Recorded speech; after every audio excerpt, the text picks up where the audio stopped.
உடன் தலைகளை தட்டி ஜெபம் செய்வோம். வானத்துக்கு பூமிக்கும் ஆடவராக இருக்கிற பரிசுத்த தகப்பனே, தேர்வு நிமிடத்தில் வாசம் சேர்க்கிறவரே நன்றி செலுத்துகிறோம். எப்பொழுது கூட எங்களுக்கு ஒரு நேரத்தை கொடுத்து இந்த தொழிலில் கலந்து கொள்ள கொண்டு சேர்த்து கிருபைக்கு நன்றி செலுத்துகிறோம். நாங்கள் ஏதோ வந்தோம் போனோம் என்று இல்லாதபடிக்கு உங்களுடைய காரியத்தை குறித்து நாங்கள் எல்லாமே அதிகமாய் தீர்க்கமாய் இன்னும் ஆழமாய் உங்களுடைய காரியத்தை குறித்து தியானிக்க எங்களுக்கு நேரம் உதவி செய்ய வழிநடத்தும். எங்களுடைய ஞானத்திற்கு எட்டாத காரியங்களை தெரியப்படுத்தி உடைய பரிசுத்த ஆவியான அசைவடத்தில் இருப்பதை உணர்ந்து கொண்டு பயத்தோடும் பக்தியோடும் இந்த காரியங்களை ஆரம்பம் முதல் முடிவிருந்து செய்து முடிக்க எங்களுக்கு உதவி செய்ய வழிநடத்தும்.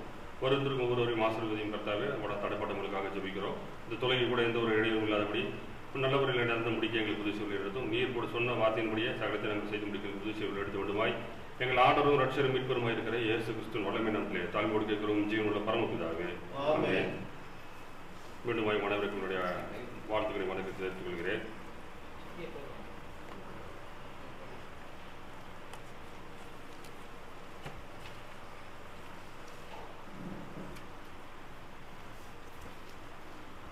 எடுக்கக்கூடிய ஒரு செய்தி என்னென்ன ஒரு சிறிய செய்தி தான். உத்தமம் சொல்லி ஒரு வார்த்தை, உத்தமம்னு போடலாம், அதுக்கு என்ன இன்னொரு பேரும் போடலாம், காலையப்படி கூட போடலாம். அப்படிப்பட்ட ஒரு அதிகாரம் தான். இன்னைக்கு என்னன்னா, நீங்க இப்போ எலெக்ஷன் நெருங்கிட்டு இருக்குது. என்ன போஸ்டர்ஸ் நிறைய பார்க்குறோம். எப்படி போடுறாங்க பேரு, வீர தீர சூரன் சில இதில் படிக்கும்போது நமக்கு சிரிப்பு வரும் இல்லையா? சம்மந்தம் இல்லாத நபருக்கு சம்மந்தம் இல்லாத ஒரு பேரை போட்டு வச்சிருக்காங்க. இந்த ஆள் என்ன செஞ்சாரு, நமக்கு உள்ளாக ஒரு இது வரும், இந்த என்ன புடியில போட்டு வச்சிருக்காங்க. அதாவது அவரை போய் பெருமைப்படுத்துறதுக்கு வேண்டி எக்ஸ்ட்ராடனரியா ஏதோ ஒரு வார்த்தையை போட்டு சொல்றது இல்லைங்களா? அந்த மாதிரி உலக மக்களை பெருமைப்படுத்துவதற்காகவோ, உலக மக்களை சந்தோஷப்படுத்துவதற்காகவோ, இல்லை அவரிடத்துல நமக்கு ஏதாவது ஒன்று ஆதாயம் கிடைக்கும் என்பதற்கோ என்ன சொல்லுவோம், நம்ம கொஞ்சம் பெருமைப்படுத்தி பேசுவதற்கு வழக்கம், கொஞ்சம் அவங்களை உயர்த்தி பேசுவதற்கு ஒரு ஒரு வழக்கமாக உள்ளது. ஆனா இது வந்து இப்படி ஒரு காரியம் தேவனுக்கு தேவையா?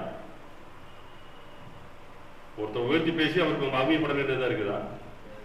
தேவையே இல்லை இல்லையா? ரூத்து கிட்ட சொல்லும் போது சரி, ரூத்து இல்லை, எஸ்தர் கிட்ட அவங்க சொல்லும் போது என்ன சொல்றாரு, ரட்சிப்பு நீ இந்த சமயத்துல வேலை செய்யறீங்கன்னா வேற ஒரு இடத்துல இருந்து ரட்சிப்பு வருகிறாரு. அதனால தேவன் நம்மளை நம்பி கிடையாது.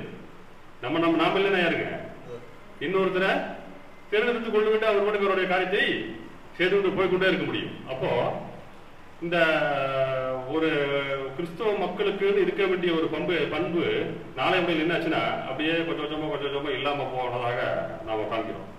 இந்த மிதியெல்லாம் வீட்டுக்கு போனீங்கன்னு வச்சுங்க, என்ன பண்ணுவாங்க, போனோன்னா படக்குன்னு ஒரு சொம்பு தண்ணி எடுத்து யாருனாலும் சரி முதல் அவங்களுக்கு வந்து வாங்க உட்காருங்க, ரெண்டாவது என்ன கொடுத்துருவாங்க, கையில தண்ணி கொடுப்பாங்க. அப்புறம் தான் என்ன விசாரிப்பாங்க, என்ன விஷயம், என்னங்க, யாருங்க, என்ன விஷயம் வந்து கேட்பாங்க. அந்த பழக்கம் வருது. இன்னைக்கு என்னாச்சுங்க இந்த பழக்கம்? ஆமா, திண்ணை இல்லை. இப்ப எந்த வீட்லயுமே திண்ணை இல்லை. அது ஒரு முக்கியமான விஷயம். என்னன்னா அந்த காலத்துல வந்தோடனே என்னன்னா அவங்க கொஞ்சம் ரெஸ்ட் எடுக்கிறதுக்கு அந்த எல்லா வீட்டுக்கு முன்னாடி திண்ணை இருக்கும். பழைய வீட்டெல்லாம் பாத்தீங்கன்னா இன்னைக்கு இன்னும் டவுனுக்குள்ள போனீங்கன்னா பார்க்கலாம். அப்போ நம்ம கிட்ட இருந்த பழைய குணங்கள் வந்து கிறிஸ்துவை நான் வந்து தேவனை உண்மையாக பின்பற்றுகிறேன், கிறிஸ்துவை உண்மையாக ஃபாலோ பண்றேன் அப்படின்னு சொல்ற நம்ம கிட்ட இருக்கக்கூடிய சில நல்ல பண்புகள் என்னாச்சுங்க, இல்லாம போயிட்டே போகுது. அதுல ஒரு முக்கியமான பண்பு தான் இந்த உத்தமங்கிற ஒரு வார்த்தை. இந்த உத்தமம் அப்படிங்கிற ஒரு வார்த்தை வந்து பழைய ஏற்பாட்டிலையும் பயன்படுத்தப்பட்டு இருக்கு, புதிய ஏற்பாட்டிலையும் பயன்படுத்தப்பட்டு இருக்கு. இப்போ பழைய ஏற்பாட்டுல வந்து நிறைய நம்ம தேவ மனிதர்கள் இருந்தாலும் கூட வெறும் ஒரு சிலருக்கே என்னன்னு சொல்லி வேதத்துல குறிப்பிடப்படுகிறது, இவன் உத்தமன் சொல்லி குறிப்பிடப்படுகிறது. அதுல வந்து யாருக்கு அப்படிலாம் கொடுத்திருக்காங்கன்னா, நோவாவை தேவன் உத்தமன் என்று அழைத்திருக்கிறார். அதே போல தாவீதை உத்தமன் என்று அழைத்திருக்கிறார். காலேபை உத்தமன் என்று அழைத்திருக்கிறார். அவ்வளவுதான். வேற விரல் விட்டு என்ன பண்ணி நபர்களுக்கு தான் இந்த உத்தமங்கிற ஒரு பெரிய ஒரு வார்த்தையை தேவன் பயன்படுத்தி இருக்கிறார். அது போலவே யோசேப்பை தேவன் அழைத்திருக்கிறார். அப்ப இப்படி இருக்கிற சூழ்நிலையில புதிய ஏற்பாட்டுக்கு வந்துட்டீங்கன்னா, புதிய ஏற்பாட்டிலையும் சில பேர் என்னன்னு அழைக்கிறாரு, உத்தமன் என்று அழைக்கிறாரு. இயேசு கிறிஸ்து மூலமாக நேரடியாக ஒருத்தர் அழைத்தார், உத்தம இஸ்ரவேல்னு சொல்லி. யோவானது சுவிசேஷம் 1ஆம் அதிகாரம் 47ஆம் வசனம் பாருங்க. இயேசு நாத்தான்வேலை தம்மிடத்தில் வர கண்டு அவனை குறித்து இதோ கபடற்ற உத்தம இஸ்ரவேலன் என்றார். எவ்வளவு பெரிய ஒரு வார்த்தை. நேரடியாக அவர் வாயிலிருந்து கிடைக்கணும்னா அவருடைய வாழ்க்கை எப்படி இருந்திருக்கணும், ஏன்னா வெறுமனே சொல்லிட போறாரு அவரு. ஆனா அவர் லைஃப் எப்படி இருந்து நினைச்சு பாருங்க. உத்தமன்னு சொல்றாரு. அதுக்கு முன்னாடி இன்னொன்னு செஞ்சுக்கிறாரு. நீங்களாம் பாத்தீங்கன்னு வச்சுக்க, ஹானரபிள் அப்படியே போட்டுக்கிட்டே போவாங்க. என்னடா பேருக்கு முன்னாடி இத்தனை போட்டிருக்காங்கன்னு நம்ம வந்து ஆச்சரியப்படுவோம். அந்த மாதிரி நாத்தானவேலை கூப்பிடும் போது எப்படின்னு சொல்றாரு, உத்தம இஸ்ரவேலன்னு சொல்லல, அதுக்கு முன்னாடி இன்னொரு போடுறாரு, கபடற்ற உத்தம இஸ்ரவேலன். இந்த ஒரு இடத்துக்கு தான் நாம போகணும். அதான் தேவன் எதிர்பார்க்கிறார். ஏன்னா கிறிஸ்துவ நான் எனக்கும் பரலோகம் வேணும், எனக்கும் ஜீவன் வேணும், நானும் அவரோட வந்து வாசம் பண்ணணுங்கிற ஆசை இருக்கிற நம்ம ஒவ்வொருத்தருக்கும் இந்த தேவன் இப்படி அழைக்க முடியாத குணாதிசயம் நம்ம இடத்துல இருக்க வேண்டியது அவசியம். அதைத்தான் தேவன் எதிர்பார்க்கிறார். மற்றபடிக்கு அதை வந்து இல்லாதபடிக்கிறது இல்லாதனா நான் தேவன் அதை ஏற்றுக்கொள்கிறது கிடையாது. பாருங்க, அவர் எப்படி கபடற்ற உத்தரம் இஸ்ரவேல்னு சொல்லி அழைக்கிறார். இரண்டாவதாக நம்ம பரிசுத்தாவினால் ஏவப்பட்ட பவுல அடியார் தீமோத்தேயு தேவன் அழைக்கிறார். 1 தீமோத்தேயு 1ஆம் அதிகாரம் 2ஆம் வசனம். விசுவாசத்தில் உத்தம குமாரனாகிய தீமோத்தேயுவுக்கு எழுதியிருந்தது. உத்தம குமாரனாகிய தீமோத்தேயுவுக்கு. அப்ப பாருங்க, பவுல் இருந்து சும்மா சொல்லி வாங்கிட முடியுமா? பேதுருவை முகமுகமாய் எதிர்த்தவர். நீர் வந்து எங்க போனாலும் சம்சாரத்தை கூட்டிட்டு போற அப்படின்னு சொல்லி சண்டை போட்டவர். எல்லாத்தையும் அவருக்கு வந்து கரெக்ட்னா கரெக்டு, தப்புனா தப்பு. என்ன சொல்றீங்க, நான் வந்து மேன்மை பாராட்டணும்னா உங்களை எல்லாரையும் கட்டியும் நான் மேன்மை பாராட்ட முடியும். நான் கமானியால் பாதத்தருகே உட்காந்து பாடம் கற்றுக்கிட்டவேன் அப்படின்னு சொல்லி வரும்போது நான் எப்படிப்பட்ட ஆள் தெரியுமா அப்படின்னு சொல்லி அவர் பேசுவார். ஏன்னா சகலத்திலையும் தேர்ந்த மனிதர் அவர்கிட்ட இருந்து தீமோத்தேயு அவர்கிட்ட இருந்து ஒரு பாராட்டு வாங்குறதா இருந்ததுன்னா தீமோத்தேயு எப்படிப்பட்ட வாழ்க்கையை வாழ்ந்திருப்பாரு. அதைத்தான் நான் தேவன் நம்ம இடத்துல எதிர்பார்க்கிறேன். பாருங்க, தீத்துவை குறித்து எழுதும் போது அதான் சொல்றாரு. தீத்து 1ஆம் அதிகாரம் 1ஆம் வசனம் பாருங்க. தேவனுடைய ஊழியக்காரனும் இயேசு கிறிஸ்துவினுடைய அப்போஸ்தலனும் ஆகிய பவுல் பொதுவான விசுவாசத்தின்படி உத்தம குமாரனாகிய தீத்துவுக்கு எழுதுகிறார். அவரு தனக்கு பின்னாக ஊழியத்தை செய்ய வேண்டிய பொறுப்பை ஒப்படைக்கும் நபர் எப்படிப்பட்டவர்களா இருக்காங்கன்னு சொல்லி செக் பண்ணி பாருங்க. அது ரொம்ப ரொம்ப ரொம்ப ரொம்ப தேவைப்படுது நமக்கு. நம்ம வந்து கிறிஸ்தவர்களாக இப்ப இருக்க நமக்கு ரீசெண்டாக இருக்கக்கூடிய நமக்கு வந்து அந்த பண்புகை தேவன் வந்து எதிர்பார்க்கிறார். ஏன்னா தேவன் எப்படி அழைத்தார், நாத்தான வேலை உத்தமன் அழைத்தாரு, அதே வார்த்தையை கொண்டுதான் யாரு அழைக்கிறாரு? பவுலுடைய தனக்கு பின்னாக இந்த சுவிசேஷத்தை தாங்கக்கூடிய நபர்களை எப்படி நினைக்கிறாருங்க? யார்கிட்ட ஒப்படைக்கிறாரு பாருங்க அந்த விஷயத்த. அப்போ நம்மளுடைய வாழ்க்கை எப்படிப்பட்டதாக இருக்கணுங்கிற தேவன் விரும்புறாரு, உத்தமமா இருக்கணும்னு கேட்கிறாரு. அதை தாங்க நம்ம வந்து இன்றைய காலத்தை நம்ம வந்து பார்க்க போறோம். அப்போ இந்த உத்தமத்தை குறித்து நம்ம எடுக்கலாம் அப்படின்னு பாத்தீங்கன்னா நமக்கு எப்பவுமே வரலாறு என்ன பண்ணுவோம், ஒரு கதையாக படிக்கும்போது நமக்கு இன்ட்ரெஸ்ட் இருக்கும். இப்போ அதே போல நம்ம யாரை பார்க்கலான்னு பார்த்தா காலேபி இந்த விஷயத்துக்காக நாம் எடுத்துக்கொள்ளலாம். நம்ம எல்லாரும் தெரியும், இஸ்ரவேல் ஜனங்கள் அடிமைப்பட்டு கிடக்கிறாங்க, மோசே மூலமாக காப்பாற்றப்படுகிறாங்க. காப்பாற்றப்பட்டு இவங்களை கூட்டிட்டு வராங்க. கூட்டிட்டு வந்தோடனே என்னாச்சுங்க, இவரும் அதாவது இஸ்ரவேல் ஜனங்களை அந்த எகிப்திலிருந்து மீட்பதற்கு எத்தனை வாதைகளை கொடுத்தாரு தேவனுங்க? 10 வாதைகளை கொடுத்தாரு. இவங்க எத்தனை முறை தேவனை பரிச்சை பார்த்தாங்க? சரியா போச்சு. பாருங்க நம்ம ஆளுங்க எப்படி பாருங்க ஆளுங்க. அதாவது அத்தனை இதையை கொடுத்து அவர் வந்து மீட்டு கொண்டு வந்து பின்னாடி இவங்க என்ன பண்றாங்க, நாங்களும் சளைத்தவர் இல்லை, நீங்க பாராட்டுன மாதிரியே நானும் உங்களுக்கு பண்ணுவோங்கிற மாதிரி அவங்க என்ன பண்றாங்க, தேவனையும் இவர்கள் 10 முறை பரீட்சை பார்க்கிறாரு. இப்ப என்ன ஆகுது அப்படின்னா நேரம் வந்து அடுத்தது வந்து கானானுக்குள்ள என்ட்ராக்கூடிய நேரம் வந்துடுறாங்க. கானானுக்குள்ள வந்த அந்த சமயத்துல என்ன ஆகுது, சரி போய் வேலை பார்த்துட்டு வாங்க. எத்தனை பேர் போறாங்க? 12 பேர் போறாங்க. அந்த 12 பேரும் போய் வேவு பார்க்குறாங்க. பார்க்கும்போது இல்லாதனா இவங்களுக்கு எல்லாமே நெகட்டிவா தெரியுது, அவங்களுக்கு எல்லாமே என்ன தெரியுதுங்க, பாசிட்டிவா தெரியுது. இல்ல ஒன்றும் பிரச்சனை இல்லை, தேவன் மனசு வச்சாருன்னா கானான நமக்கு கொடுப்பதற்கு தயாரா இருப்பாரு. நம்ம ஒன்றும் செஞ்சா நம்ம அவருக்கு விரோதமா முறுமுறுக்காம இருந்தா மட்டும் போதுங்கிற ஒரு ஸ்டாண்டர்டுக்கு வராங்க. உடனே என்ன இந்த 10 பேரும் சேர்ந்து என்ன பண்றாங்க, எப்பவுமே மெஜாரிட்டி தானே ஜெயிக்கும். இந்த 10 பேரும் சேர்ந்து என்ன பண்றாங்க, அவங்க கல்லு இருந்து கொள்ள முடியாத என்ன ஆகும்? 13ஆம் அதிகாரம் பாருங்க.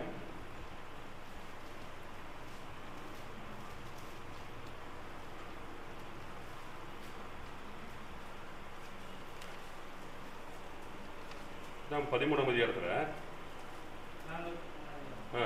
தேசத்தில் நாங்கள் போய் சுற்றி பார்த்து வந்த அந்த தேசம் தன் குடிகளை பட்சிக்கிற தேசம்.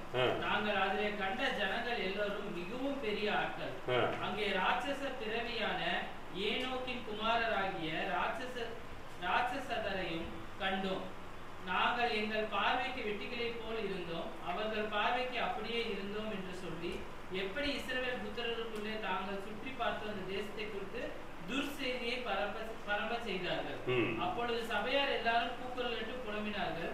ஜனங்கள் அந்த ரா முழுவதும் அழுது கொண்டிருந்தார்கள். போதுமான என்ன செய்தியை பரப்புனாங்க இவங்க?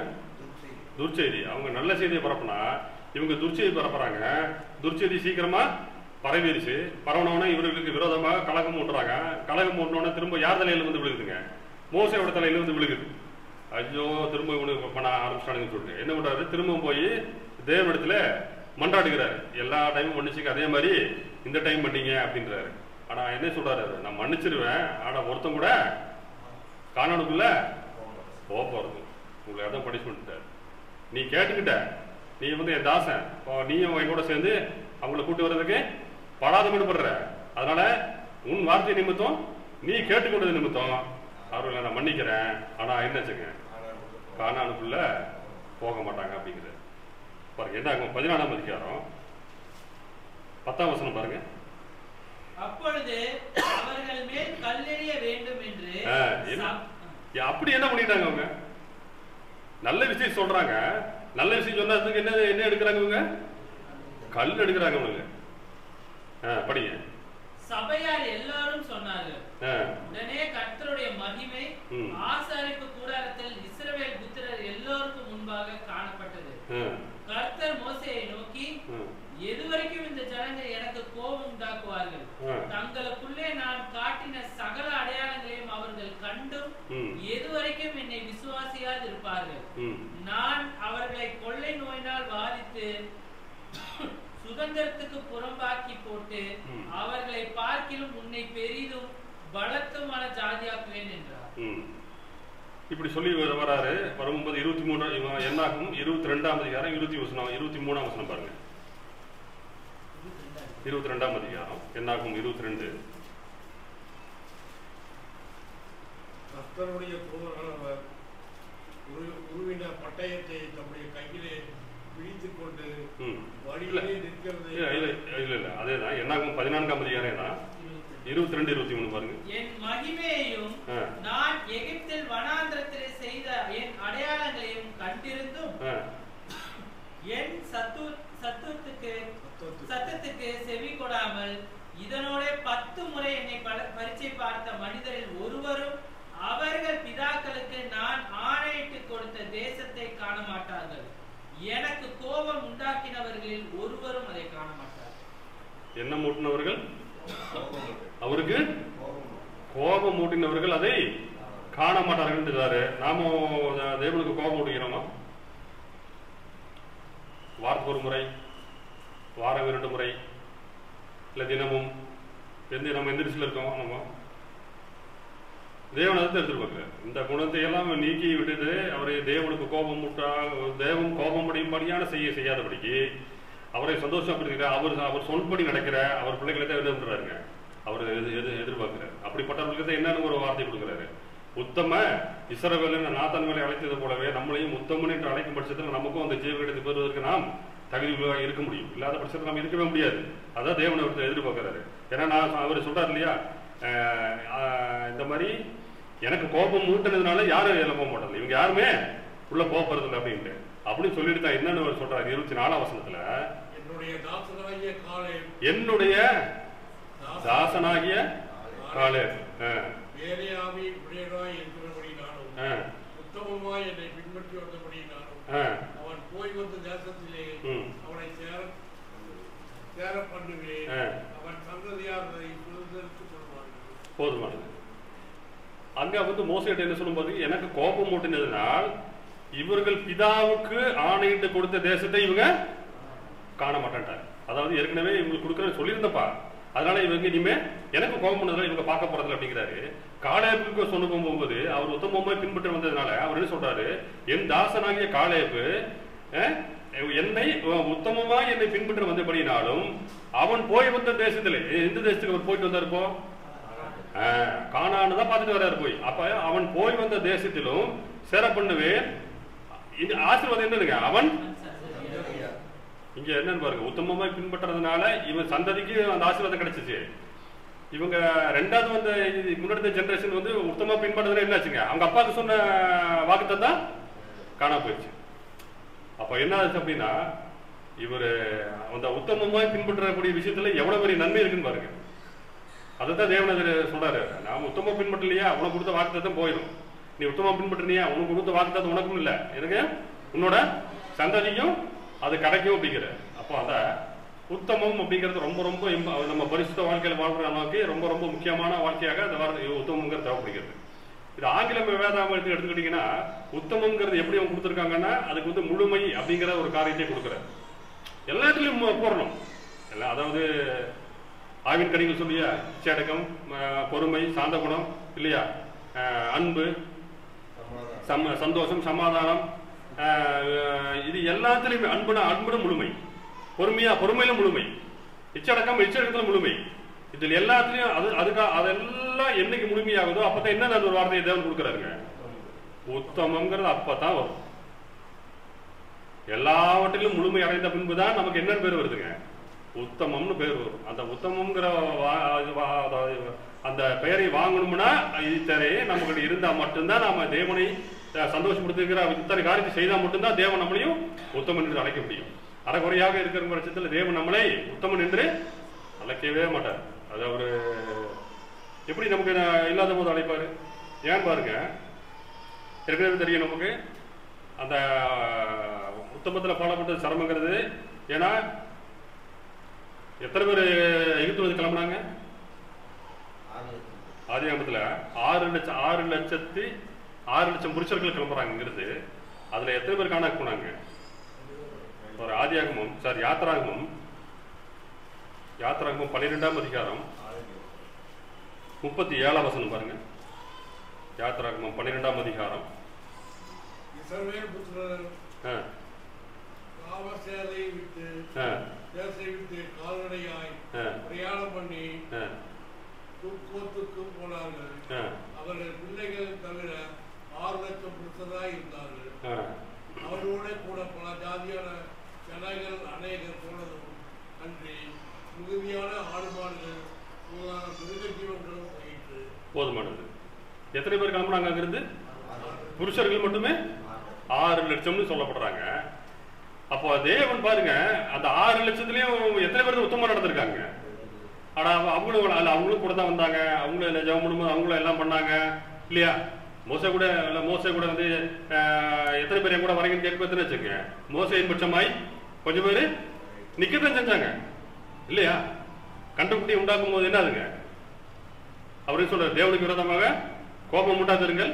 நம்ம தேவனிடத்துல யார் யாரெல்லாம் விசுவாசம் இருக்கா அவங்க என்ன எங்க வந்துருக்காரு? என் பக்கத்துல வாங்க அப்படின்னாரு. அவர் பக்கத்துல வந்தவங்க கொஞ்சம் பேர் வந்தாங்களா இல்லையா? அவங்களும் எங்க போனாங்க? ஏன் அவங்கள காணனுக்கு போல? ஏன்னா அந்த அவங்க நடந்த உத்தமத்துல அரைகுறையா இருந்தது. அதுதான் அங்க முக்கியம். அரைகுறையா இருந்த உத்தமத்தினாலே அவர்கள் கானானுக்குள் போக முடியல. தேவன் கேட்பது எனக்கு முழுமையான உத்தமம். அதான் தேவன் எதிர்பார்க்கிறார். ஏன் அப்ப அவங்களும் போயிருக்கணும்ல. ஐயா அரைக்குறையா விவசாய பையன், ஐயா பிதாவே இவங்களும் என் கூட வந்திருக்காங்க, கொஞ்சம் கஷ்டப்பட்டுருக்காங்க, நீங்க சொல்லும் போதெல்லாம் இவங்களும் வந்திருக்காங்க, அதனால இது இல்லாம அங்க படாத கூட பட்டிருக்காங்க, இதெல்லாம் நீங்க மனசுல வச்சு கொஞ்சம் அரைக்குறையா இருந்தாலும் பரவாயில்ல அவங்களை காணாமக்குள்ள விடுங்க, அங்க வாய்ப்பு இருந்திருக்குமா? இருக்கு. தேவன் வந்து என்ன இருக்கு, எப்பவுமே 100க்கு 100 தான். அந்த 100க்கு 100 உத்தமம் இருந்ததுனாலதான் ஏதாச்சுங்க, யோசேப்பும் காலேபும் தவிர வேற யாரும் உள்ள போக மாட்டாங்கன்ட்டு. அப்ப நம்ம இடத்துல தேவையோ 100க்கு 100 உத்தமம் தேவைப்படுங்கிறத தேவன். இது எங்க இயேசு கிறிஸ்து வந்து நமக்கு சொல்றாரு. இயேசு கிறிஸ்து வந்து சொல்றாரு, எங்க சொல்றாரு? மத்தேயு எழுதின சுவிசேஷம் 22ஆம் அதிகாரம் 37ஆம் வசனம் பாருங்க.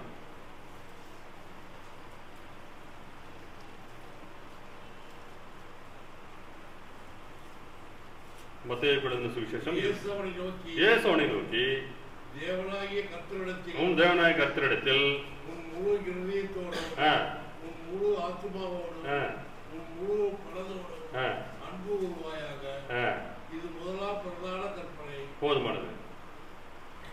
அதாவது உன் தேவனாகிய கர்த்தரிடத்தில் உன் முழு இருதயத்தோடும் ஆத்மாவோடும் மனதோடும், மூணுமே ஒண்ணுதான் அப்படிங்கிற மாதிரி நமக்கு தெரியுது இல்லையா? முதல்ல என்ன சொல்றாருங்க? முதல்ல இருதயம், ரெண்டாவது ஆத்மா, மூணாவது மனசு. இது எல்லாம் எது சம்பந்தப்பட்டது? எல்லாமே ஆவிக்குரிய சம்பந்தப்பட்டது இல்லையா? மனசை யாராவது பார்க்க முடியுமா? இருதயத்தை யாராவது பார்க்க முடியுமா? ஆத்மாவை யாராவது பார்க்க முடியுமா? அப்ப என்ன சொல்றாரு? இது மூணுக்கு முன்னாடி என்னத்தை போட்டாரு? எல்லாத்துலயும் முழு முழு இருதயத்தோடு, முழு ஆத்மாவோடு, முழு. அப்ப என்ன சொல்றதுங்க? இவரு எல்லாத்துலயும் அவர் முழுமையை எதிர்பார்க்கிறார் தேவன். அவர் அறகுறையான விசுவாசம், அறகுறையான நம்பிக்கை, அறகுறையான அன்பு, அறகுறையான இச்சையடக்கம், அறகுறையான என்ன சொல்றது, இன்னும் கூட தேவனுக்கு விரோதமான காரியத்தை எல்லாத்திலையும் அறகுறையா இருக்கும் பட்சத்துல தேவன் நம்ம இடத்துல அன்பு கூறுவது கிடையவே கிடையாது. அதனாலதான் அவர் என்ன பிரதான, இதுதான் உன்னோட பிரதான கற்பனை. பிரதான கற்பனையில என்னென்னு கொடுத்தாரு? உன் முழு இதயத்தோடும் முழு ஆத்மாவோடும் முழு மனதோடும் நீ உன் தேவனிடத்துல அன்பு கூறுவாயாக. அப்போ ஒருத்தர்கிட்ட முழு நம்ம முழு மனசு முழுதுமாக அன்பு செலுத்தும் போது அவருக்கு ஏதோ விரோதம் நாம் செய்வோமா? உலக பிரகாரமே வச்சுக்கொள்வோம். நமக்கு பிடித்த நபர், அவரை நம்ம ரொம்ப அன்பு செலுத்துறோம், அவருக்கு ஏதாவது நம்ம அவருக்கு விரோதமாகவோ இல்ல அவரு கோபப்படும்படியாகவோ ஏதாவது நம்ம ஒரு விஷயத்தை செய்வோமா? ஏன்னா நம்ம செய்ய மாட்டோம். ஏன்னா என்ன பண்றோம்? அவர் மேல பயங்கர அன்பு வச்சிருக்கிறோம், அதனால நம்ம செய்ய போறது இல்லை. அதுதான் தேவன் பிரதான கற்பனை என்ன சொல்லிட்டாரு? உன் முழு மனதோடும் உன் முழு ஆத்மாவோடும் உன் முழு இருதயத்தோடும் நீ என்ன இடத்துல தேவனிடத்துல அன்பு கூறு, அன்பு கூறு. ஏன்னா அப்படிங்கும்போது என்ன வச்சுக்க, தேவனுக்கு அன்பு கூறு பட்சத்துல தேவனுக்கு விரோதமான நீ செய்யக்கூடாதுங்கிறாரு. எப்படி செய்யக்கூடாதுங்கிறாரு? முழுவதுமாக செய்யக்கூடாதுங்கிறாரு. முழு அப்படிங்கிறாரு. அதாவது தேவனுக்கு எதிர்பார்க்கிறாரு. பாருங்க, லூக்காவிலிருந்து சுவிசேஷன் எதையா சொல்றாரு? இதே தான். அதாவது நியாயசாஸ்திரி ஒருத்தர் இது மத்தேயுல கேட்கும் போது, நியாயசாஸ்திரி ஒருத்தர் கேட்கும் போது இது சொல்ற பதில். லூக்காலே அதே தான் சொல்றாரு. லூக்கா 10ஆம் அதிகாரம் 27ஆம் வசனம் சொல்லுது பாருங்க.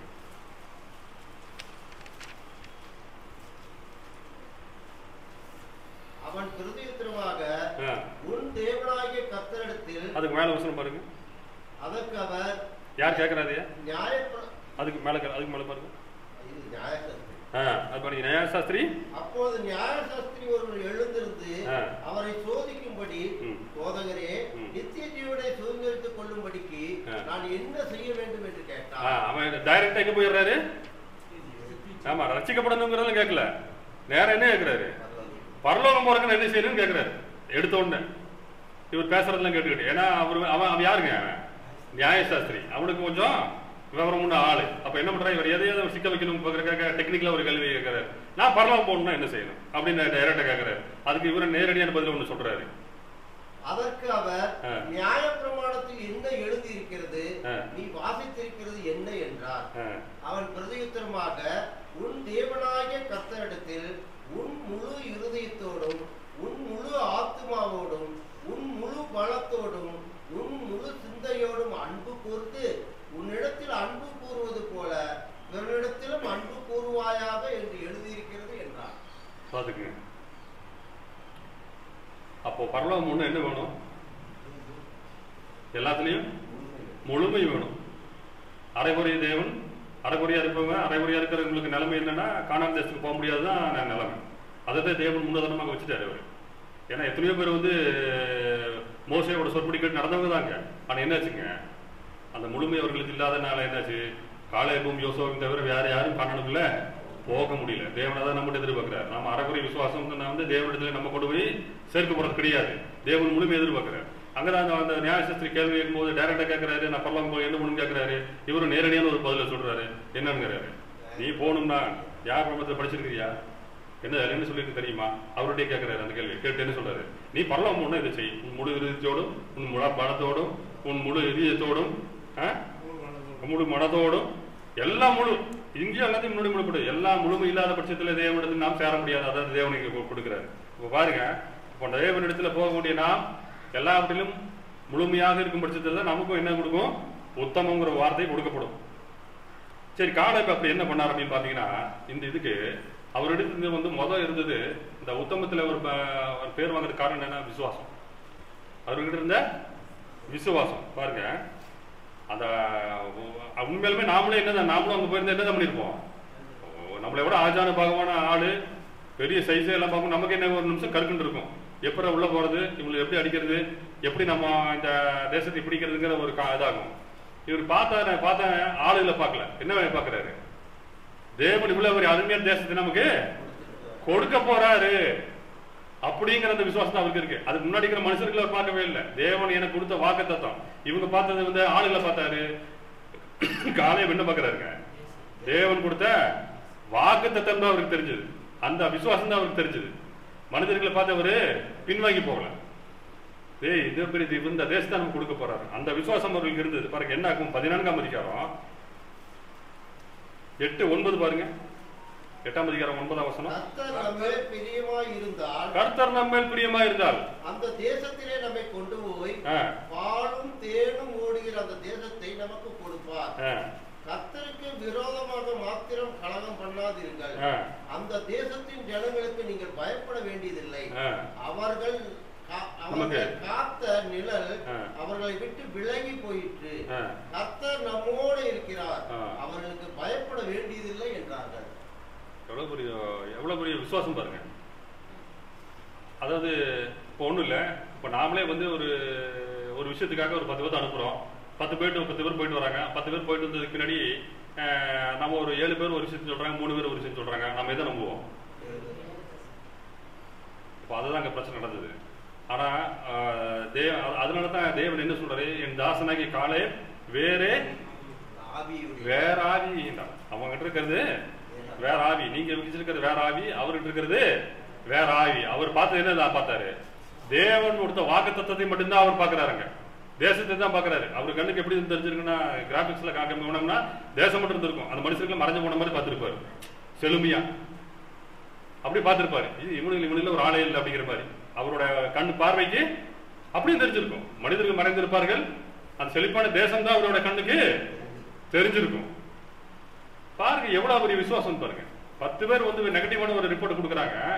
இவருக்கு அந்த வாக்கு, இவருக்கு சொன்ன இவங்க சொன்ன ஸ்டேட்மெண்ட் இருக்கு இல்ல, தேவன் கொடுத்த வாக்கு தத்துவம் தான் அவருக்கு அந்த இடத்துல நிற்கிறது. அந்த விசுவாசத்திலே அவரே அந்த இடத்துல ஜெயிக்கிறார். இங்க என்னன்னு சொல்றாரு, கர்த்தர் நம்ம மேல் பிரியமா இருந்தா, எடுத்தோன்னு சொல்றாரு கர்த்தர் நம்ம மேல பிரியம். அப்ப கர்த்தரை நம்ம மேல் பிரியமா இருந்தா என்ன நடக்குங்கிறாரு, தேசம் பாலம் தேனம் ஓடுற தேசம் நம்ம கொடுப்பாருங்கிறாரு. அப்ப கர்த்தர் நம்ம மேல பிரியமா இருக்கணும்னா நாம என்ன பண்ணணும், உத்தமமா இருக்கணும். அதைத்தான் சொல்றேன், அதைத்தான் அவருங்க கேட்டுக்கிட்டாரு. மற்றபடி நீங்கள் மனிதர்களுக்கு அங்கே பயப்பட வேண்டியதில்லைங்கிறாரு. ஏன் நாங்க கொடுக்கும் போது ஏனோக்கின் குமார்னா ராட்சதர் போல இருந்தாருங்கன்னு சொல்லி சொல்றாரு. நம்மள பக்கத்துல போக முடியுமாங்க? இவர் என்ன, இவருக்கு அந்த டைம்ல ஒரு 45 வயசு.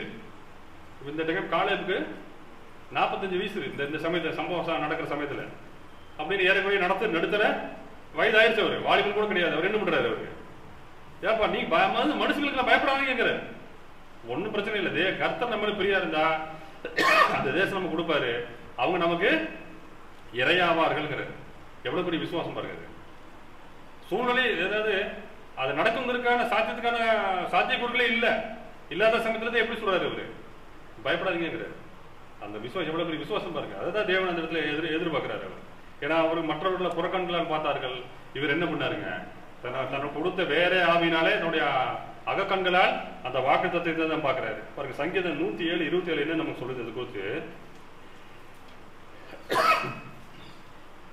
சங்கீதம் 107ஆம் அதிகாரம் 27ஆம் வசனம்.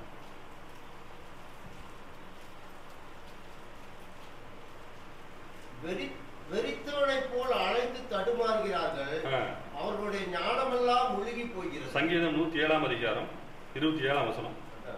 அதானா?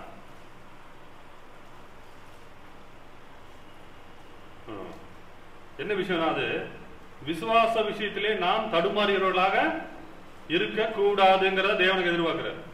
டக்குனு நமக்கு சாதகமான ஒரு விஷயம் நடந்தா நல்ல விசுவாசமா இருக்கிறது, நமக்கு எதிரான சூழ்நிலை நினைச்சுங்க விசுவாசம் கம்மியாயிரும், பிரேயர் பண்றது கம்மியாயிரும், ஒரு சோம்பல் வரும். ஆனா தேவன் என்ன எதிர்பார்க்கறது இல்லது, அதை நம்மிடத்தில் எதிர்பார்க்கறது கிடையாது. விசுவாச விஷயத்திலே நாம் தடுமாறுகிறவர்களாக இருந்து விட கூடாதுங்கிறத தேவன் அங்கே எதிர்பார்க்கிறார். அதுதான் என்ன எடுத்தது இந்த விஷயம் காலை விடத்துல இருந்தது. தனக்கு முற்றிலுமாக அங்க நடக்கவே முடியாதுங்கிற சூழ்நிலை இருந்த போதிலும் கூட தேவனை விசுவாசித்தார். அதை அவனுக்கு உத்தமமாக பார்த்தார். பாருங்க, மத்தேயு எழுதின சுவிசேஷத்துல கூட தேவன் கொடுத்துட்டாரு. 9ஆம் அதிகாரம் 29ஆம் வசனம் பாருங்க. மத்தேயு 9:29.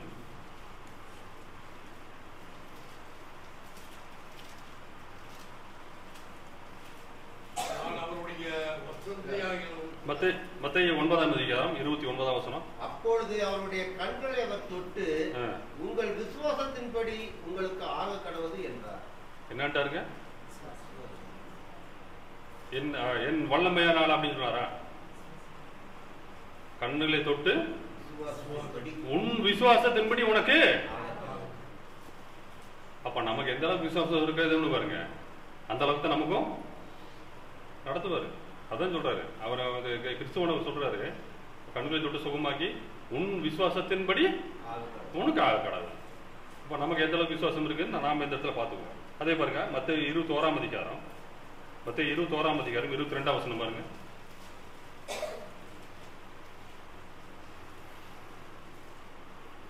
அவர்கள் அதை கேட்டு ஆச்சரியப்பட்டு. மத்தேயு 21ஆம் அதிகாரம் 22ஆம். மேலும் நீங்கள் விசுவாசம் உள்ளவர்களாய் ஜெபத்திலே எவைகளை கேட்பீர்களோ அவைகளை எல்லாம் பெறுவீர்கள் என்றார். இங்கே என்னத்தான் கொண்டு வராருங்க? விசுவாசத்தை தான் கொண்டு வர்றாரு. நீங்க முழு விசுவாசத்தோடு உங்க ஜெபத்தில் நீங்க வைப்பது எதுங்களோ அதையெல்லாம் நீங்க பெற்றுக்கொள்ள முடியும் அப்படிங்கிறாரு. பாருங்க, 2 தெசலோனிக்கர் 2ஆம் அதிகாரம் 11ஆம் வசனம். விசுவாசியாமல் அநீதியில் பிரியப்படுகிற யாவரும் ஆக்கடிக்குள்ளாக்கப்படும்படிக்கு அவர்கள் பொய்யை விசுவாசிக்கத்தக்கதாக கொடிய வஞ்சகத்தை தேவன் அவர்களுக்கு அனுப்புவார். பாத்துக்க, விசுவாசத்துல பிரியமா இல்லாத படிக்கிறதுக்கு என்ன நிலைமைங்கிறத தேவன் கொடுக்குறாரு. அப்போ நம்முடைய விசுவாசம் எப்படிப்பட்டதா இருக்க வேண்டியிருக்கிறாரு? காலைவை போல நம்முடைய சூழ்நிலைகள் சரியில்லாத போதிலும் தேவனிடத்துல விசுவாசம் வைக்கக்கூடிய நபரை தான் என்ன பண்றாரு? அவரு எதிர்பார்க்கிறார். தனக்கு வேணும் அவர் எதிர்பார்க்கிறார். பாருங்க, 1 யோவான் 5ஆம் அதிகாரம் 5ஆம் வசனம் என்ன சொல்லுது பாருங்க. 1 யோவான் 5ஆம் அதிகாரம் 5ஆம் வசனம். அப்பொழுது மூப்பர்களை ஒருவர் என்னை நோக்கி, நீ அழ வேண்டாம், இதோ இயேசுவானவர் தேவனுடைய குமாரன் என்று விசுவாசிக்கிறவனே அன்றி உலகத்தை ஜெயிக்கிறவன் யார்? அது 1 யோவான் 5ஆம் அதிகாரம் 5ஆம் வசனம். 5ஆம் அதிகாரம் 5ஆம் வசனம் படிங்க. இயேசுவானவர் தேவனுடைய குமாரன் என்று விசுவாசிக்கிறவனே அன்றி உலகத்தை ஜெயிக்கிறவன் யார்? அதான் இந்த விசுவாசம் எவ்வளவு இம்பார்ட்டன்ட் சொல்றாரு பாருங்க. அந்த விசுவாசம் இல்லாதபடிக்கு நம்ம தேவனிடத்துல பிரியமா இருக்க முடியாதுங்கிறாரு. அதாவது சூழ்நிலைக்கு தகுந்த போல விசுவாசம் அவர் எதிர்பார்க்கறது இல்லை. எல்லா சூழ்நிலையிலும் ஒரே மாதிரியான விசுவாசம் தேவன் எதிர்பார்க்கிறாரு. அது முழுமையான விசுவாசத்தை தேவன் நம்மிடத்துல எதிர்பார்க்கிறாரு. அதை தான் இங்கே கொடுக்கிறாரு பாருங்க. வெளிப்படுத்துற விசேஷம் 21ஆம் அதிகாரம் 8ஆம் வசனம் என்ன சொல்லுது பாருங்க. வெளிப்படுத்துற விசேஷம் 21ஆம் அதிகாரம் 8ஆம் வசனம். பயப்படுகிறவர்களும் அவிசுவாசிகளும் அருவருப்பானவர்களும் கொலை பாதகரும் விபச்சாரக்காரரும் சூனியக்காரரும் விக்கிரகாராதனைக்காரரும் பொய்யர் அனைவரும் 2ஆம் மரணமாகிய அக்கினியும் கந்தகமும் எரிகிற கடலிலே பங்கடைவார்கள். அறகுறை விசுவாசம் கூட என்னதான் கணக்கில் போயிருங்க. சில டைம்ல விசுவாசிகள் என்ன எந்த லிஸ்ட்ல இருப்போம்? நம்ம அவிசுவாசில தான் இருப்போம். அவிசுவாசிங்கிறது எப்ப எல்லாமே சரியா தான் நடந்தாங்க, எல்லா விஷயத்தையும் கரெக்ட் தான். ஆனா விசுவாசத்துல மட்டும் அப்பப்போ கொஞ்சம் கொஞ்சம் கம்மியா இருக்கும், வேற ஒண்ணும் இல்லை அப்படிங்கறத கூட எந்த லிஸ்ட்ல கொண்டு வச்சிருக்காரு? 2ஆம் இதுல கொண்டு வச்சிருக்காரு. அந்த லிஸ்ட்ல பாத்தீங்களா யார் யார் இருக்காங்கன்னு? பயப்படுகிறவர்கள், பொய்யரு, சூனியக்காரரு, அது அந்த லிஸ்ட்ல தான் யாரும் கொண்டு வச்சிருக்காரு? அவிசுவாசியும் கொண்டு வச்சுட்டாரு. எனவே நாம நம்முடைய சூழ்நிலை எப்படி ஆயினும் சரி, நீங்கள் விசுவாசத்துல காலவை போல உறுதியா இருக்க. சூழ்நிலைகள் மாறினா போது கூட நீங்கள் விசுவாசத்தை விட்டு விலகாதபடிக்கு உறுதியா இருக்கும் தேவன் விரும்புகிறாரு. இன்னொரு விஷயம் பார்த்தீங்கன்னா காலைப்பட்டு இருந்த விஷயம் உறுதி, அந்த தைரியம். தேவன் நம்மோடு இருக்கும்போது எனக்கு விரோதமாய் யார் வர முடியுங்கிற அந்த ஒரு தைரியம், அந்த தைரியம் தான் அது அவங்கள்ட்ட இருந்தது. அந்த 10 பேரும் வந்து ஒரு எதிராக போய் சொன்ன போது கூட இவர் என்ன நின்னாருங்க, இல்ல அந்த தேவன் நம்மோடு இருந்து அந்த மக்களை மேற்கொள்ள முடியுங்கிற அந்த தைரியம் இருந்தது. ஏன்னா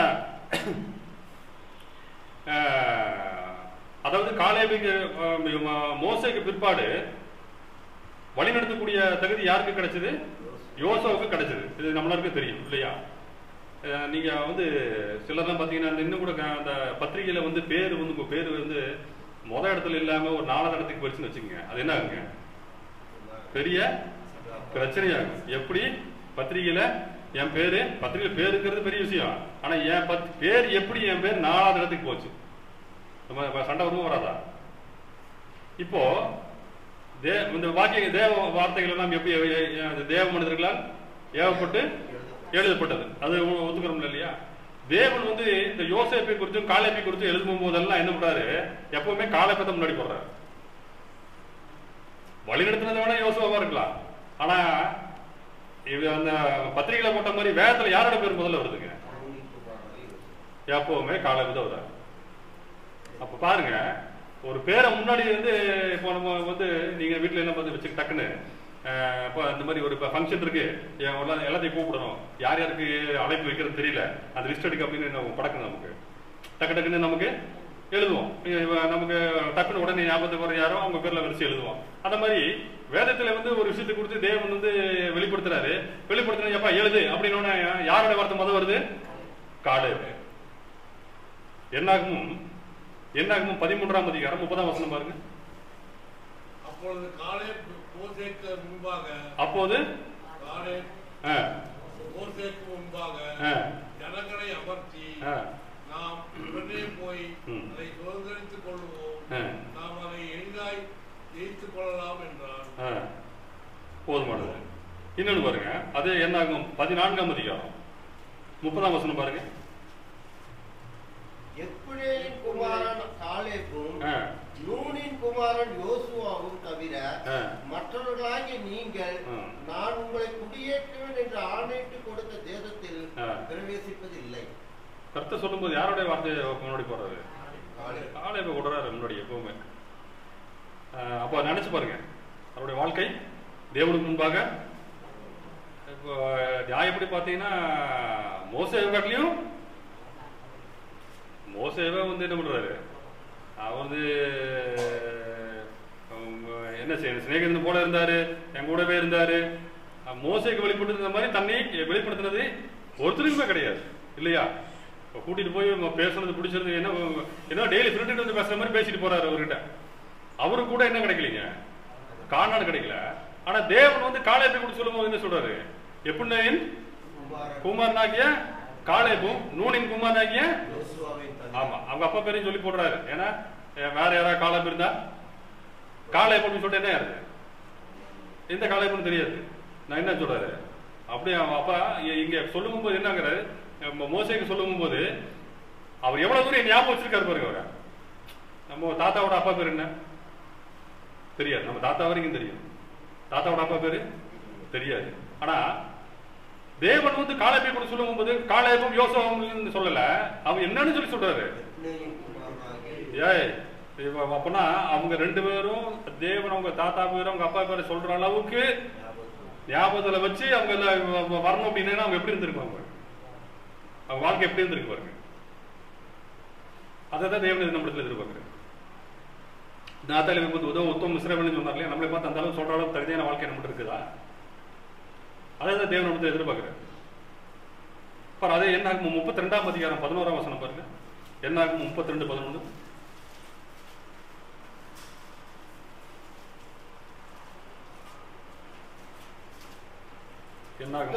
என்னை பின்பற்றின கேனசேனாகிய எப்புனேயின் குமாரன் காலேபும் நூனின் குமாரன் யோசுவாவும் தவிர.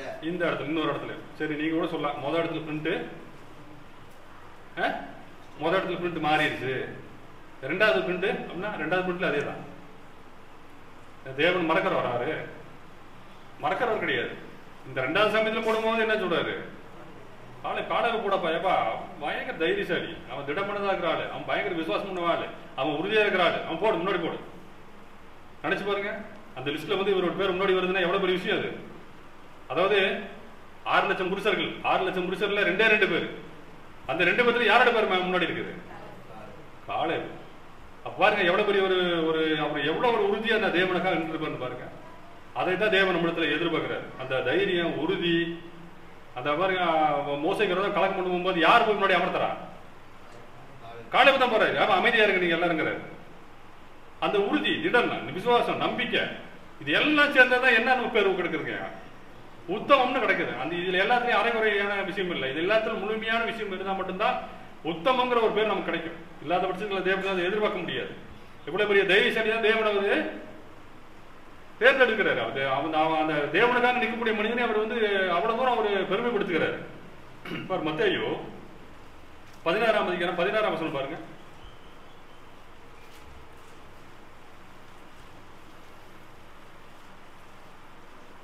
சீமோன் பேதுரு பிரதித்திரமாக, நீ ஜீவனுள்ள தேவனுடைய குமாரனாகிய கிறிஸ்து என்றார். இயேசு அவனை நோக்கி, யோனாவின் குமாரனாகிய சீமோனே, நீ பாக்கியவான். எப்பயுமே பேதுரு என்ன பண்ணுவாருங்க, எது விஷயம் சொன்னாலும் இப்ப இந்த விஷயம் எதுக்காக அவர் கொண்டு வரோம் அப்படின்னா, புதிய ஏற்பாட்டு காலத்துல வந்து இயேசு கூட அதிகமா பேசி பண்ணது யாரு? பேதுரு தான்.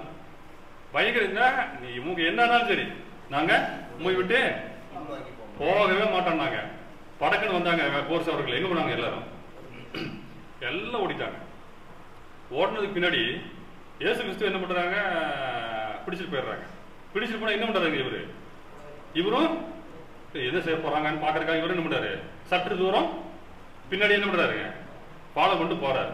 ஃபாலோ பண்ணிட்டு போனோன்னு அவரை உள்ள கொண்டு போயிடுறாங்க. உள்ள கொண்டு போனோன்னே இவர் வெளியே நிற்கிறாரு. வெளியே நின்னோன்னா அங்க வந்து குளிர்காலம் நடக்கிறது. எல்லாரும் கட்டையை போட்டு எரிச்சுக்கிட்டு எல்லாம் குளிர் காஞ்சிட்டு இருக்கிறாங்க. குளிர் காஞ்சிட்டு இருக்கும் போது என்ன ஆகுதுன்னா, அவர்கிட்ட வந்து ஒரு அம்மா கேக்குது. அந்த அம்மா யாரு? யாரு அது? வேலைக்காரிக்கு பயந்து என்ன சொன்னாரு, அங்க வந்து ஒரு ஈட்டி வச்சோ ஒரு கத்தி வச்சுட்டு ஒருத்த வந்து நின்றுட்டு, அப்பா நானும் கூட பாத்துருந்தேன் அப்படின்னா அவர் என்ன பண்ணிருக்கணும், கையில கத்தி இருக்கு, ஈட்டி இருக்கு, இவன் போர்ஸாவங்க, இல்ல அவன் வந்து ஒட்டுறேன், இவன் சத்தியமா நம்மளை பத்தி போட்டு கொடுத்துருவான், இல்லைன்னா இப்ப இங்கே வருவா வெட்டுற வாய்ப்பு இருக்குது, அதனால நம்ம என்ன பண்ணலாம், இந்த சமயத்துக்கு நாம இல்ல நம்ம வந்து பொய் சொல்லிடுவோம் அப்படிங்களா. ஆனா பேதர் யார்கிட்ட போய் சொன்னாரு? அதனாலதான் என்னவோ தெரியல பவுலை தேர்ந்தெடுத்தாரு, என்னவோ தெரியல. தெரிஞ்சவங்க விசுவாசம். ஏன் இவ்வளவு பெரிய தைரியசாலி உள்ள இந்த தைரியசாலியை விட்டு அந்த தைரியசாலியை போய் எடுக்கணும்? பவுல் வந்து பயங்கர தைரியசாலி.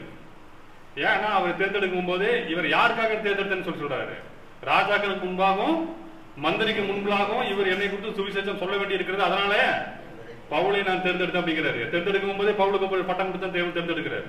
அப்ப தேவனுடைய காரியத்துல தேவனுக்கு எப்படி ஏற்பட்ட ஆளை எதிர்பார்க்கிறாருங்க, தேவனுக்காக உள்ள உறுதியும் தைரியமாக இருக்கக்கூடிய தேவனை தேவன் எதிர்பார்க்கிறாரு.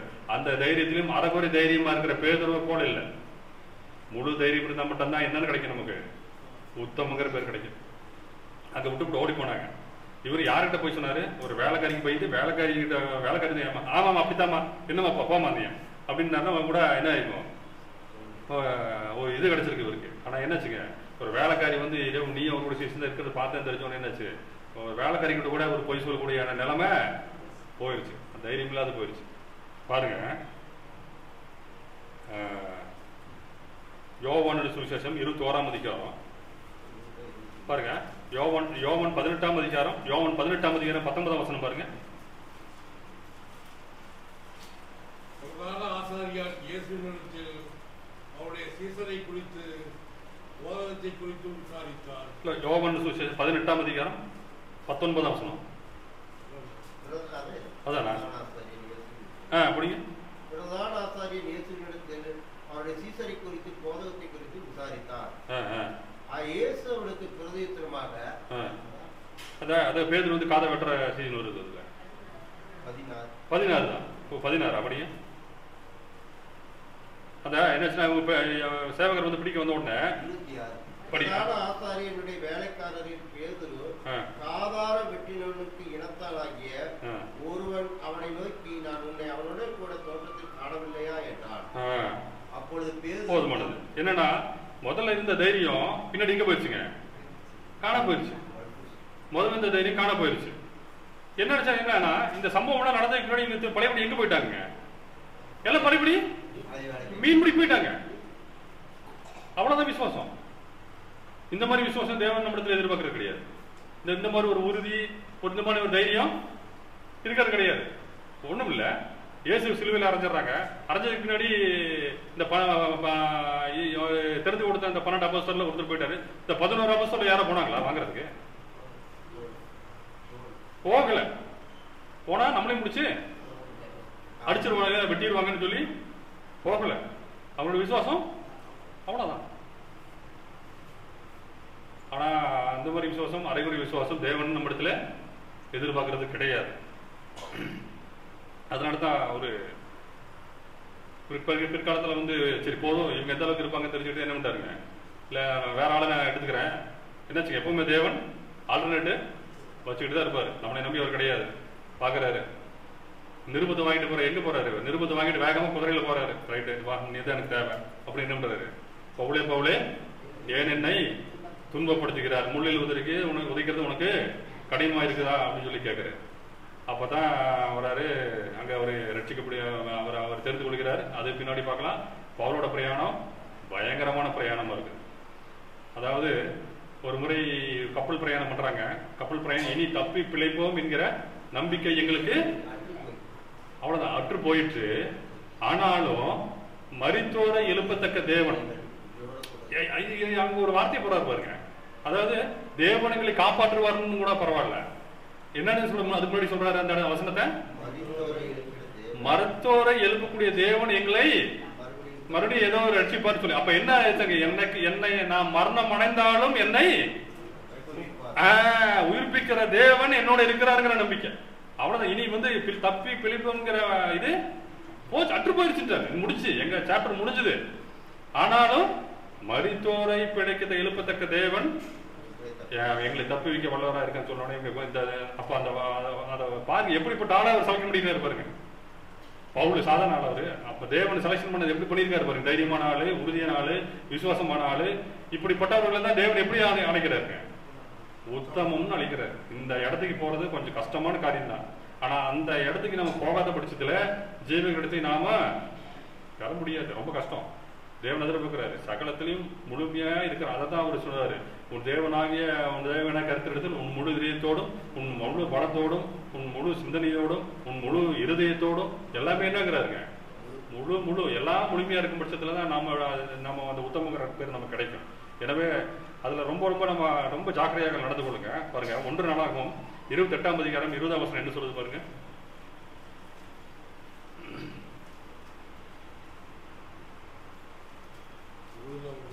1 நாளாகவும் 28:20. அசரியாவின் ராஜாவாகிய திர்காத்பில்நேசர் அவனிடத்தில் வந்தான். அவனை நெருக்கினேனே அல்லாமல் அவனை பலப்படுத்தவில்லை. 1 நாளாகவும் 28:20. 1 நாளாகவும் 28ஆம் அதிகாரம் 20ஆம் வசனம் பாருங்க.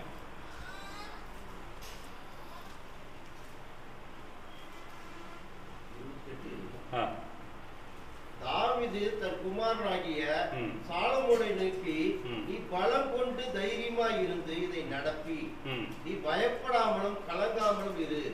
தேவனாகிய கர்த்தர் என்னும் என் தேவன் உன்னோடு இருப்பார். கர்த்தருடைய ஆலயத்தை கட்டுகிறதற்கு அடுத்த சகல கிரியைகளையும் நீ முடித்து தீர்மட்டும் அவர் உன்னை விட்டு விலகவும் மாட்டார், உன்னை கைவிடவும் மாட்டார். தேவனுடைய ஆலயத்தை கட்டுவதற்கு முன்பாக சாலமோனுக்கு கொடுக்கிற ஒரு அட்வைஸ் கொடுக்கிறாரு. ஒரு பெரிய பொறுப்பு ஒரு இடத்துல வருது. ஏன்னா தாவீதை கட்ட வேண்டாம் தேவன், சாலமோன் அந்த பொறுப்பு போகுது. சாலமோன் எப்படி செய்து முடிப்பாங்கிற ஒரு ஒரு இதை வந்து நிற்கும் போது தாவீது அப்படி சொல்றாரு. என்னன்னு சொல்றாரு, நீ பயப்படாத, பலம் கொண்டு. அதான் தேவனுக்கு வர்றாரு. நம்ம பயப்பட வேண்டிய அவசியமே இல்லைங்கிறாரு. பயப்பட நம்ம தேவனுடைய பிள்ளைங்க சொல்ற நாம நமக்கு பயம்ங்கிறது இருக்கவே கூடாது. அதை தான் தேவன் எதிர்பார்க்கிறாரு. எதுக்கு பயந்து என்ன பண்றது? அதுக்கு தான் சொல்றாரு, ஆத்மாவை கொல்ல வளவருக்கு தான் நீங்க பயப்படுங்க, வேற யாருக்கும் பயப்படாதீங்கிறாரு. ஆனா பேதுரு என்ன பண்ணாரு? கலாத்தியர் 2ஆம் அதிகாரம் 12ஆம் வசனம்.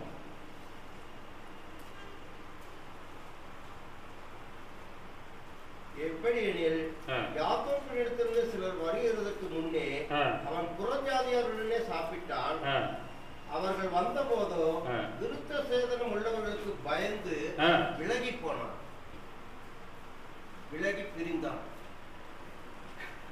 அதனால என்ன பண்ணிட்டாருங்க, எப்ப நீ வந்து 3 வருஷம் என் கூட தான் இருந்த, அதெல்லாம் கரெக்ட் தான். ஆனா நீ எப்பேற்பட்ட ஆளுங்கிறது எனக்கு தெரியும். அதனால பவுல் ஒருத்தர் வருவாரு, அவரு வந்து பாத்துக்குவாரு அப்படின்ட்டு என்ன பண்றாருங்க, ஒருவேளை சேஷ்ட புத்திர பாகத்தை அவர் கொடுத்தாங்கிற மாதிரி விட்டு போட்டாங்கிற மாதிரி என்ன பண்ணிட்டாரு, இவரு எடுத்து அவர் கொடுத்த கணக்காகி போச்சு. அப்ப என்ன பாருங்க, அந்த உறுதி தேவனுக்காக அப்படின்னு நிற்கும் போது அந்த உறுதி இருக்கு பார்த்தீங்களா, அதை வந்து தேவன் ரொம்ப எதிர்பார்க்கிறேன். நம்ம அந்த மன தைரியம், அந்த உறுதி என்னன்னாலும் சரி, நான் தேவனுக்காக இதுனா இதுதான், இதுல இருந்து நான் பின்வாங்க போறது இல்லைங்கிறத உறுதி. அந்த உறுதி தான் யாருக்கிட்ட இருந்ததுங்க, அந்த காலுக்கு கிட்ட இருந்தது. இது குறித்த நிறைய வசனம் இருக்கு, நேரம் நிச்சயமாக பாருங்க. ரோமர் 15ஆம் அதிகாரம் 16ஆம் வசனம் பாருங்க. ரோமர்கள் சுவிசேஷம் 15ஆம் அதிகாரம் 16ஆம் வசனம்.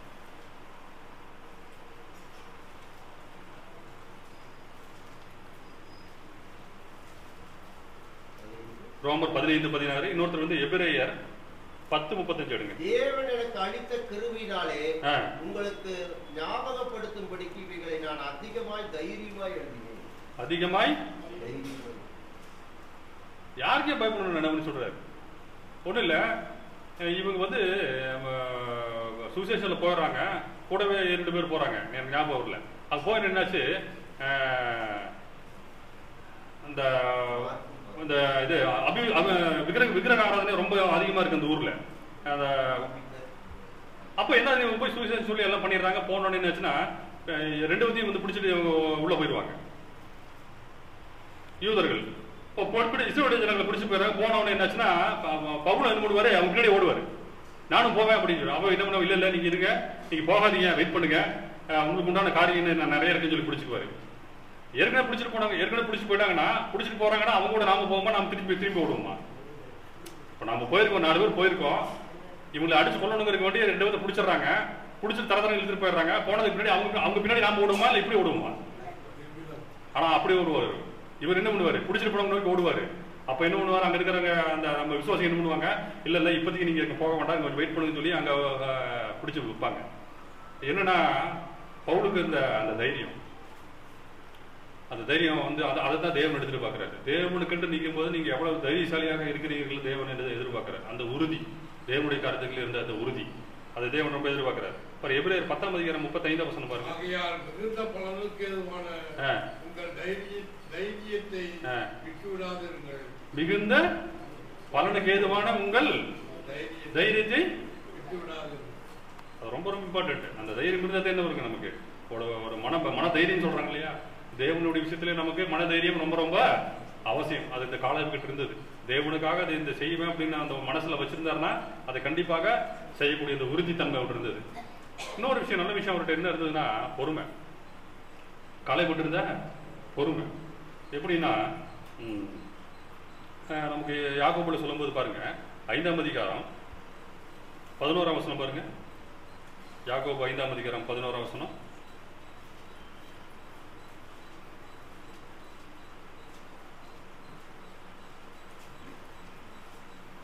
இதோ பொறுமையாய் இருக்கிறவர்களை பாக்கியவான்கள் என்கிறோமே, யோபின் பொறுமையை குறித்து கேள்விப்பட்டிருக்கிறீர்கள், கர்த்தருடைய செயலின் முடிவையும் கண்டிருக்கிறீர்கள், கர்த்தர் மிகுந்த உருக்கமும் இரக்கமுள்ளவராய் இருக்கிறார். போதுமானது. இதோ பொறுமையா இருக்கிறவர்கள், பொறுமை எங்க சேர்க்குதுங்க.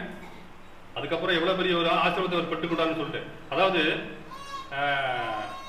தன் பிள்ளைகள் தனக்கு எதிராக ஏதாவது செஞ்சிருவாங்களோங்கிறதுக்கு வேண்டிய என்ன பண்றாருங்க, அவர்களும் சேர்த்துதான் அவரு பலி கொடுக்கிற விஷயத்த செஞ்சுட்டு இருப்பாரு. அப்படி இருந்துமே என்ன ஆச்சுங்க, அவங்க பிள்ளைகள் ஆமா வரிசையா கடை போகுது. அதாவது அப்ப என்ன நினைப்பாரு, கர்த்தாவே எனக்கு மட்டும் இல்லாம என் பிள்ளைகளுக்கும் சேர்த்து நான் வந்து பண்ணேன், என்ன தண்டிச்சிருக்கலாம், என் பிள்ளை நீங்க வந்து இப்படி பண்ணீங்களா, இங்கே முறுமுறுத்தாரு அவரு. அப்போ அவ வைஃப் வந்து சொல்லுவா ஒரு இடத்துல, நீர் இன்னும் உன்னுடைய உத்தமத்தில் உறுதியா இருக்கிற யாருங்க. அப்போ அந்த உத்தமத்துல இருந்து அவரு விலகல. அதான் தேவனுக்கு எதிர்பார்த்தாரு இல்லையா? பாருங்க, ஒண்ணு இல்ல, இந்த காலேப வந்து காலேபு கிட்ட வந்து என்ன சொல்றாரு, காலேபு என்னை உத்தமமாய் பின்பற்றி வந்தபடியால் 24 வசனம், என்னாகும் 14 24 வசனம் வருது. காலேபு என்னை உத்தமமாய் பின்பற்றி வந்தபடியால் அவன் போய் வந்த தேசத்தில் அவனை சேர பண்ணுவேன், அவன் சந்ததியார் அவனை சுந்தித்துக் கொள்வார்கள் என்றார். இது எப்ப சொல்றாரு அப்படின்னா, எகிப்திலிருந்து கிளம்பி வந்துடுறாங்க. வந்ததுக்கு பின்னாடியே சொல்றாங்க, அவருக்கு எகிப்திலிருந்து கிளம்பும்போது அவருக்கு வயசு 40 வயசு. இவங்க என்ன பண்றாங்க, ஏறக்குறைய இன்னொரு 39 வருஷம் என்ன பண்றாங்க, எங்க சொல்றாங்க, வனாந்தரத்திலேயே சுத்துறாங்க. அப்புறம் வந்துடுறாங்க. பிறகு வந்துடுறாங்க ஒரு 6 வருஷம் என்ன ஆகுது, கானானை சுதந்திரத்திற்கு கொடுவதற்கான அந்த ஒரு ஒரு தேசத்திலே வந்து பிரச்சனையா சண்டையிட்டு எடுக்கிறதுக்கான ஒரு பிரச்சனை வருது. அதுக்கு பின்னாடி என்னன்னா, கோத்திரங்களை பங்கிடுறது, ஒவ்வொரு கோத்திரத்துக்கும் இந்த தேசம் பங்கிடுறதுக்கான ஒரு வேலை நடக்குது. இதெல்லாம் சேர்த்தோம்னா அவருக்கு 40வது வயசுல அவருக்கு என்ன சொல்றாரு, தேவனு இந்த மாதிரி கானானை போன தேசத்துல அவன் சேர பண்ணுவேன்கிறாரு. அதுக்கப்புறம் எத்தனை வருஷம் ஆச்சு அப்படின்னா 45 வருஷம் இவர் வந்து வனாந்தர யாத்திரை, அப்புறம் வந்து கானானை பிடிப்பது, அப்புறம் கோத்திரத்தை பிரிப்பது, இதெல்லாம் நடக்குது. இதெல்லாம் நடக்கிறதுக்கு இன்னும் எத்தனை வருஷம் ஆச்சுங்க, 45 வருஷம் முடிஞ்சிருச்சு. 45 வருஷம் முடிகிற வரைக்கும் காலேப் என்னவா இருந்தாருங்க, தன்னுடைய பொறுமையிலே உத்தமமா தான் இருந்தாரு, தன்னுடைய விசுவாசத்திலே உத்தமமா தான் இருந்தாரு, தன்னுடைய தைரியத்திலே உள்ள உறுதியிலே எல்லாத்திலையும் என்னதாருங்க, உத்தமமா தான் இருந்தாரு. உத்தமா இருந்ததுக்கு முன்னாடி தான் அவருக்கு என்னன்னு கொடுக்குறாரு பாருங்க.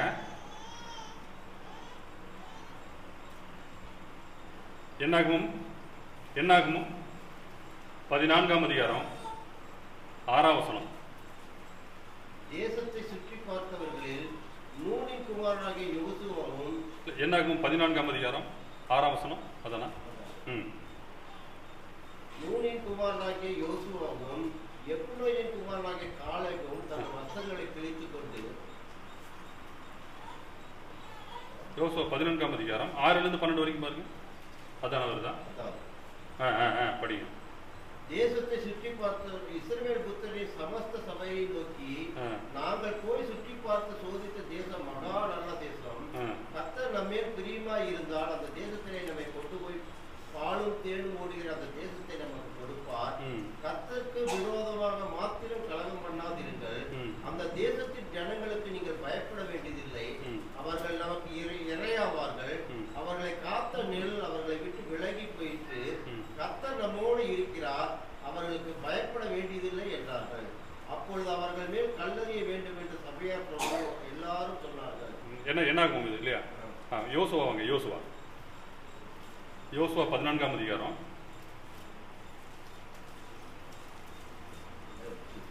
6லிருந்து பாருங்க, 6 to 12. அப்பொழுது யூதாவின் புத்திரர் கில்காலிலே யோசுவாவினிடத்தில் வந்தார்கள். கேனேசியனாகிய எப்ரோனின் குமாரனாகிய காலேப் அவனை நோக்கி, காதேஸ் பர்னேயாவிலே கர்த்தர் என்னை குறித்தும் உம்மை குறித்தும் தேவனுடைய மனுஷனாகிய மோசேயோடு சொன்ன வார்த்தை நீர் அறிவீர். தேசத்தை வேவு பார்க்க கர்த்தரின் தாசனாகிய மோசே என்னை காதேஸ் பர்னேயாவிலிருந்து அனுப்புகிற போது எனக்கு 40 வயதா இருந்தது. எவ்வளவு வயசு? 40 வயசு ஆச்சு. என் இருதயத்தில் உள்ளபடியே அவருக்கு மறு செய்தி கொண்டு வந்தேன். இருதயத்தின்படியே அவருக்கு மறு செய்தி கொண்டு வந்து என்ன செய்யுங்க, நானு சகத்திலும் உண்மையா இருந்தேங்க. என்ன இருதயத்தில் என்ன இருக்கோ அதை அப்படியே அவர்கிட்ட சொன்னேன், என்கிட்ட எந்த ஒளிவும் கிடையாது அப்படிங்கிறார். ஆனாலும் என்னோட கூட என் சகோதர ஜனத்தின் இருதயத்தை கரைய பண்ணினார்கள். நானோ என் தேவனாகிய கர்த்தரை உத்தமமாய் பின்பற்றினேன். படிங்க 12 வரைக்கும் படிச்சிருங்க. இப்போதும் இதோ கர்த்தர் சொன்னபடியே என்னை உயிரோடு காத்தார். இஸ்ரவேலர் வனாந்தரத்தில் சஞ்சரிக்கையில் கர்த்தர் அந்த வார்த்தையை மோசேயோடு சொல்லி, இப்போது 45 வருஷம் ஆயிற்று.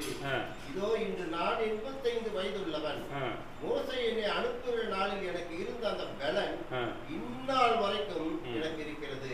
யுத்தத்திற்கு போக்கும் வரத்துமாய் இருக்கிறதுக்கு அப்போது எனக்கு இருந்த பலன் இப்போது எனக்கு இருக்கிறது, இப்போதும் எனக்கு இருக்கிறது.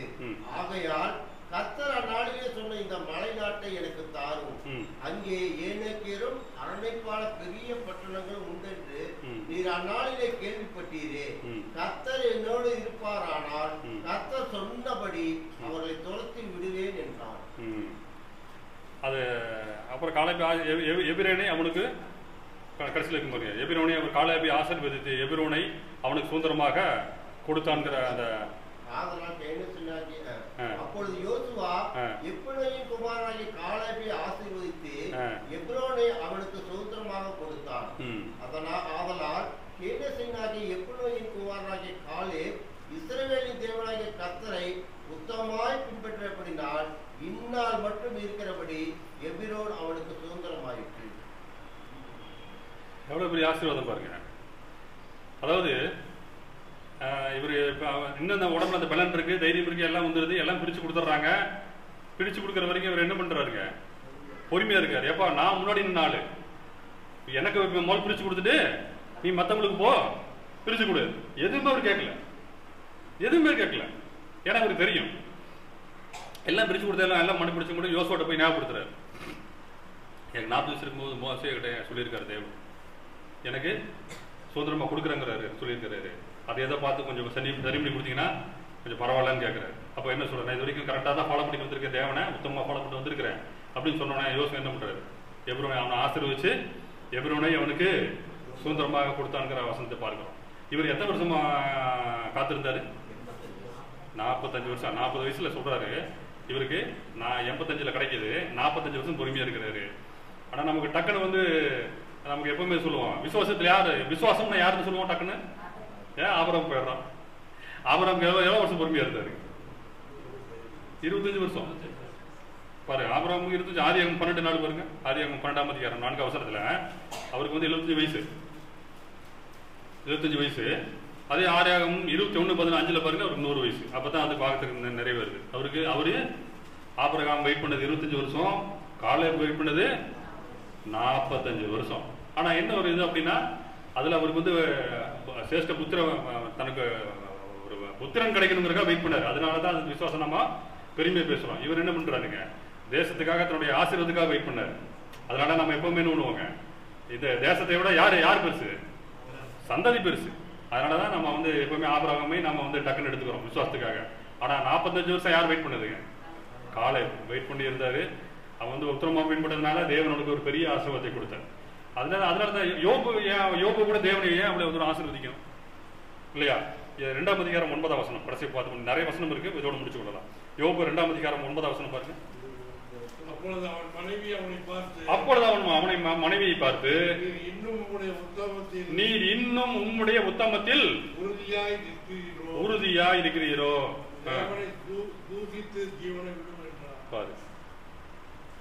ஜேவனை தூஷித்து போயா அப்படின்னு சொல்ல போறவர்கள, ஜேவனை தூஷித்து செத்து போகிற கடைசியா கூட அதான் சொல்ல போறானு. கடைசியா நீ அந்த ஒண்ணும் இல்லைன்னு தூஷிச்சுட்டு செத்து போயிரு. ஏன்னா அவர் கண்டிஷனு அப்படித்தான் இருந்திருக்கும். அப்ப அந்த சமயத்துல அவர் எப்படித்தான் இருந்தாருங்க, உத்தமத்துல உறுதியா இருக்காரு. அதான் தேவன் எதிர்பார்க்கிறார். அந்த உத்தமத்தை நம்முடைய எதிர்பார்க்கிறார். யோபு 1:7 யோபு 1:7 பாருங்க. சாத்தானை பார்த்து நீ எங்கே இருந்து வருகிறாய் என்றார்.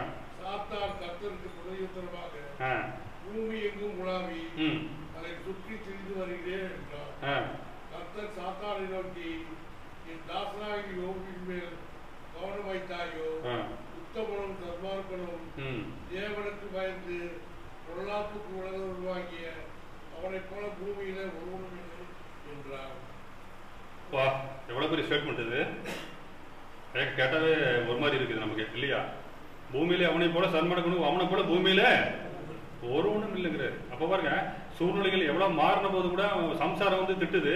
இந்த மாதிரி வந்து இன்னும் நீ ஒரு உத்தமத்துல, ஏன் இன்னும் நீ உத்தமத்துல இருக்கா, கண்டிஷன் ரொம்ப மோசமா போயிடுச்சு. நீ வந்து ஜூச்சு செத்து போயிரியா, அந்த கண்டிஷன்ல இருக்கிற அப்படிங்குது. அப்ப கூட என்னதான் இருக்கிறாரு அவரு, அதான் தேவனை கொடுத்து எதிர்பார்க்கிறாரு. அப்படி இருக்கிறவங்க, அப்படி இருந்த 2 பேருக்கு எப்படிப்பட்ட ஆசீர்வாதம் பாத்தீங்கல்ல.